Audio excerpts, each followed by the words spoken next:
नमस्कार, मैं हूं दीपक चौरसिया। जुहू के इंडिया न्यूज के इस खास स्टूडियो से आपका हमारी इस खास कार्यक्रम टुनाइट विद दीपक चौरसिया में स्वागत है। आज बड़ा सवाल ये है कि क्या पाकिस्तान को कड़ा जवाब देने का वक्त आ गया है। ये बात हम इसलिए कर रहे हैं क्योंकि पिछले 65 सालों से हम ये उम्मीद लगाए बैठे हैं कि पाकिस्तान कभी तो सुधरेगा। उसने हमले किए भारत पर, सीधे सीधे हमले, लेकिन उसे मुंह की खानी पड़ी और इसके बाद उसने छद्म युद्ध शुरू किया, यानी पीठ के पीछे से हमला, आतंकवाद को औजार बनाकर। और उसने ऐसे कई लोगों को पनाह दी पाकिस्तान के अंदर जो भारत के खिलाफ इस अघोषित युद्ध को चलाते थे। अब तक तो सब पर्दे के पीछे होता था, लेकिन इस बार ऐसा हुआ कि सब कुछ सामने आ गया। पाकिस्तान की संसद ने बकायदा अफजल गुरु की फांसी पर सवाल खड़े करते हुए एक प्रस्ताव पास किया।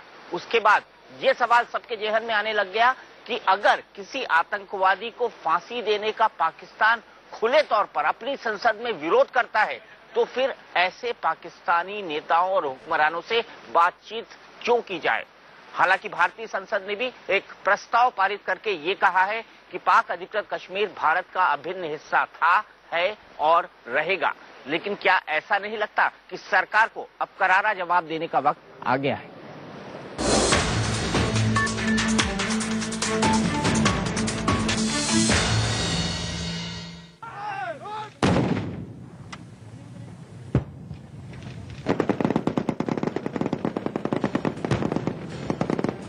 पहले सिर्फ पड़ोसी की फौज की नीयत नापाक थी,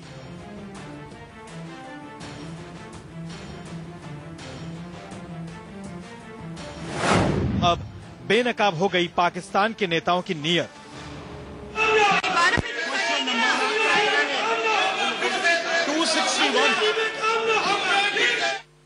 टूटने लगा हिंदुस्तान के सब्र का बांध।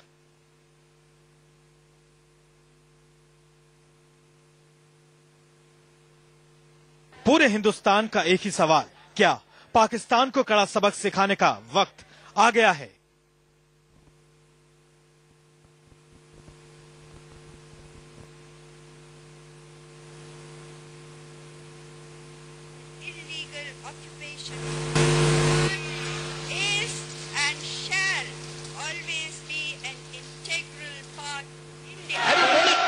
हिंदुस्तान की संसद ने शुक्रवार को पाकिस्तान को बता दिया कि वो अपने हद में रहे, हिंदुस्तान के अंदरूनी मामले में टांग अड़ाने से बाज आए।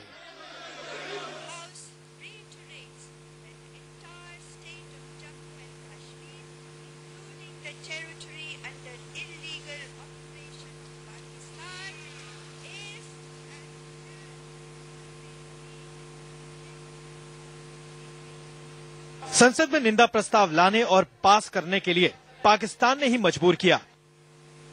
गुरुवार को पाकिस्तान की नेशनल असेंबली ने अफजल गुरु की फांसी के खिलाफ प्रस्ताव पारित करने की जो हिमाकत की थी, उसका जवाब हिंदुस्तान की संसद ने दे दिया।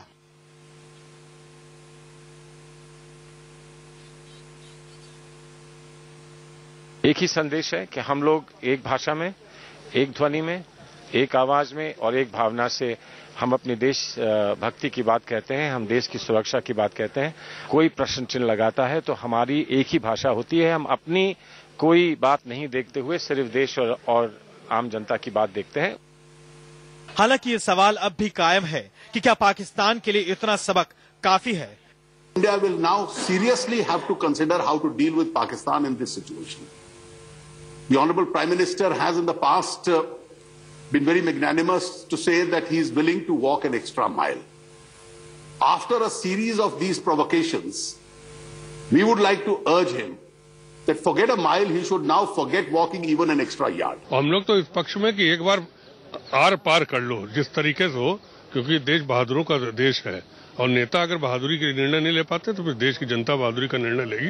लेकिन देश की जनता आतंकवाद से छुटकारा पाना चाहती है और इसके लिए पाकिस्तान को जो सजा देना दो। पाकिस्तान को ये कहीं से अधिकार नहीं है और मैं इसकी बताता हूँ कि घोर निंदा करनी चाहिए कि उनको अपने गिरबान में पहले झांक कर देखो कि तुम किस हालात में हो, हालात अपना सुधारो। मैं समझता हूँ कि इस दुनिया में सबसे बदतर हालात पाकिस्तान का है। देश के नेताओं को जो बात अब समझ में आ रही है, उसका एहसास भारतीय सेना को उसी दिन हो गया था जब पाकिस्तान के फौजियों ने एलओसी के मेंढर सेक्टर में घुसपैठ की और एक हिंदुस्तानी जाबाज का सिर काट कर ले गए। अगर वो उल्लंघना कर रहे हैं तो हम चूड़ियां पहन के तो बैठे नहीं हैं, हमारे जवान भी वहां फायर करते हैं। भारत ने तब भी सिर्फ पाकिस्तान से बातचीत बंद की, पाकिस्तान के साथ शिष्टाचार निभाना जारी रखा। पूरा हिंदुस्तान तब भी उबल रहा था। पिछला तजुर्बा लोगों को याद था कि पाकिस्तान के हाकिम हिंदुस्तान से लौटते ही कोई न कोई नई साजिश जरूर रचेंगे, पीठ में छुरा भौंकने का कोई तरीका ढूंढ निकालेंगे। हुआ भी यही।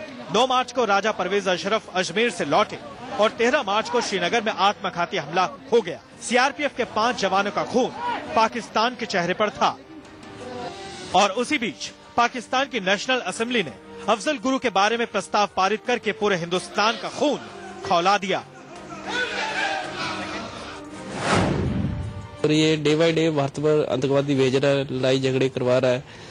जब इनका आतंकवाद बनाया खुद इनके ऊपर हमला करेगा तब इनको पता चलेगा आतंकवाद क्या होता है। जितने भी पॉलिटिशियंस हैं जो वो उन्होंने देश को एक तरह से पाकिस्तान के हाथ में इतना नरम रुख अपना करके पाकिस्तान के हाथों में एक अपने कमजोर राष्ट्र की छवि पेश कर रहे हैं। अब आम जनता हो, देश के नेता हो या फिर सरहद पर पाकिस्तान की नापाक नीयत का रोज सामना कर रहे भारतीय सेना के जाबाज, सबके दिल में एक ही बात है कि पाकिस्तान को अब और बर्दाश्त नहीं किया जा सकता।